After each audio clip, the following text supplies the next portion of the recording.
Null hypothesis HO is sigma 1 square equals to sigma 2 square, and alternate hypothesis is HI sigma 1 square greater than sigma 2 square. So test statistics.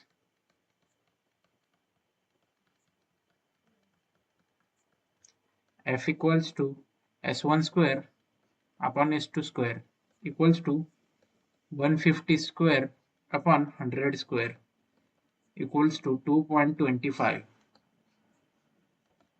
So our degree